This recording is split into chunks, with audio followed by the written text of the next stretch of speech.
The job of a writer is to forge realities and explore those parts of the human psyche that we know little or nothing about. But for best-selling American novelist Alan Wake, his stories are far more horrifying than even he could imagine. This is the tragic story of a storyteller whose imaginings brought the darkest parts of himself to life. This is the tragic story of Alan Wake. Born in 1978, Alan Wake is the son of Linda Wake and a father he never met. From the moment of his birth, Alan suffered from a rare condition that resulted in him being highly sensitive to light. By the time he was 7, Alan had developed nyctophobia, more commonly known as an extreme fear of the dark. Seeing her son's intense reactions to darkness, his mother gifted him the clicker, an old light switch that once belonged to Alan's father. According to his mother, by using the clicker, Alan could banish the darkness. For this reason, the young Alan kept his light with him at all times and was effectively cured of his nyctophobia. In his early years, Alan found companionship in the form of Barry Wheeler. The pair would often find themselves getting into trouble, and more often than not, it was Alan who served as the catalyst for these situations. As a consequence, it was Barry who was tasked with finding some way out of the predicaments Alan had instigated. Thankfully, Barry was a loyal friend, and the two remained buddies all the way into their adulthood. As a teenager, Alan began to read more frequently, with horrors and thrillers being his genre of choice. In particular, he became a devoted fan of Stephen King, and it was because of his work that Alan decided to become a writer himself when he got older. In the process of honing his craft as an author, and in order to finance his blossoming career, Alan would take on odd jobs. Interestingly, one of these jobs was working as a night watchman. He actually chose this particular role because he believed it would provide him with some inspiration for his stories. It was also during this time in Alan's life that he met Alice, who he would later end up marrying. Alan finally got his big break at the age of 18 when Errand Boy became his first published short story. The piece appeared in a 1996 issue of Dark Vision and contained several motifs that would end up becoming staples in Wake's writing, including absent father figures and the ongoing battle between darkness and light. Moreover, the lighthouse that featured in this story would become significant to Alan later on in his life. Then at some point in 1998, when Alan was 20, he was arrested for public drunkenness and battery. He was charged the following year but managed to avoid doing any time. Later, Barry helped Alan get a job as a writer for a TV series called Night Springs, which involved a secret organization known as the Federal Bureau of Night Springs that were investigating a parallel dimension.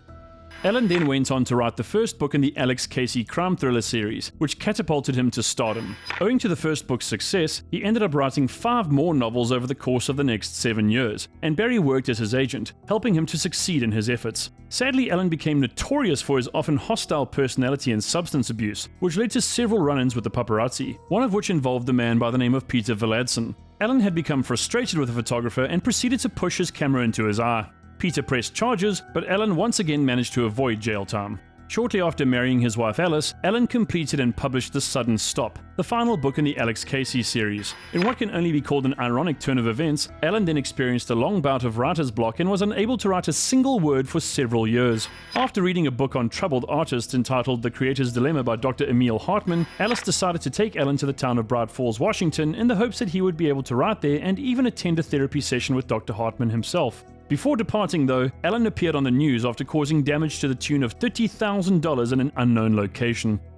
On their way to Bright Falls, Alan had a nightmare in which he found himself battling shadowy possessed individuals. He also had a vision of an ethereal figure showing him how to fight these figures using light to burn away the shadows from their bodies. After arriving in the town, Alan then retrieved the keys for the Bird Lake cabin on Cauldron Lake from an eccentric old woman in the Oh Dear Diner. Upon arriving at the cabin, Alice revealed why she had driven herself and Alan there and presented her husband with a typewriter. Alan was enraged by this and stormed off, and shortly thereafter, an unknown force dragged Alice into the lake. Alan attempted to swim after her, but blacked out. He then awoke to find himself in a car wreck miles from the lake and soon learned that 7 days had passed since Alice's abduction. Alan soon came across possessed humans known as the Taken that looked very much like the ones he had seen in his dreams. Remembering what he was taught, he managed to fend them off using light. Alan then came across a manuscript of his own writing entitled Departure, but he couldn't recall ever penning it. Strangely, the writing described all the events that were happening around him.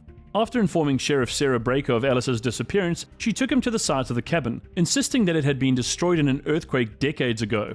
Much to Alan's dismay, the cabin was nowhere in sight. After making their way back to the police station, a man named Mott called Alan and told him that he had kidnapped Alice. He then instructed Alan to meet him at Lovers Peak in Elderwood National Park to negotiate Alice's safe return. Barry later arrived in Bright Falls and accompanied Alan to the park where he faced off against more of the Taken. Mott then demanded that Alan give him the complete manuscript for Departure in exchange for Alice before making his escape. The next morning, Barry was contacted by a waitress named Rose Marigold who was a fan of Wake's and claimed to have found the full manuscript. Barry then explained the area's history to Ellen, describing how a poet named Thomas Zane had lived in the cabin and lost his lover Barbara Jagger after she drowned in the lake. 7 days later, an earthquake sank the island and took Zane along with it. After arriving at her trailer, Barry and Ellen then met a possessed Rose, who then proceeded to knock the two out. After waking up, they found police had surrounded the trailer along with an FBI agent named Robert Nightingale who wanted to mercilessly kill Ellen. After the Taken attacked the police, Ellen escaped and made his way to Mirror Peak where he met Mott. However, Alice's alleged kidnapper was despairing before the Dark Force, which had manifested in the form of the old woman from the diner. Mott then revealed that he had never kidnapped Alice and that he had made up the story to appease his master. Following this, both Ellen and Mott were hurled into the waters of Cauldron Lake. Ellen awoke to find himself in the Cauldron Lake Lodge being cared for by Dr. Hartman, who informed Ellen that he had suffered a psychotic break after Alice had drowned in the lake. Ellen did not believe the doctor, but played along to prevent any conflict from arising. After meeting two former rock musicians named Odin and Tor Anderson, who told Ellen to venture to their farm to uncover a clue as to how to defeat the darkness, the lodge was besieged by the Taken. This allowed Ellen and Barry to escape. It then emerged that Hartman had been the one behind everything. Hartman wanted nothing more than to take advantage of the power contained in Ellen's writings, much the same as what he had attempted to do with other artists' work in the past. After reaching the Andersons' farm, they found and listened to their song The Poet and the Muse, which suggested that Cynthia Weaver, a local recluse, was the key to stopping the darkness. Ellen then had a vision of what had happened in the 7 days following Alice's abduction. An evil force known as the Dark Presence had kidnapped Alice, which compelled Ellen to write Departure as a way to bring her back. Cauldron Lake had the power to turn works of art into reality, and so Departure was the Dark Presence's way of bringing itself into the real world. It also became apparent that Zane was once a victim of the Dark Presence and was forced to write himself out of existence in order to defeat the evil entity. Realizing this, Ellen proceeded to alter Departure, making himself the protagonist and having Zane arrive at the cabin to help him escape. Robert Nightingale then arrested Ellen and held him at the Bright Falls Sheriff Station where the Dark Presence attacked, taking Nightingale and forcing Ellen, Barry and Sarah Breaker to run. Then at Bright Falls Dam, Cynthia Weaver revealed that the clicker was the key to defeating the Dark Presence. Zane had actually written it into the story to give Ellen a fighting chance. Ellen then made his way to Cauldron Lake and dove into its waters where he soon found himself in an alternate dimension known as the Dark Place. Here he came across his doppelganger known as Mr. Scratch, and after reaching the submerged cabin, he encountered Jagger and used the clicker to defeat her. However, since the story required balance, Ellen wrote an ending to Departure, allowing Alice to escape and him to be trapped in the Dark Place indefinitely.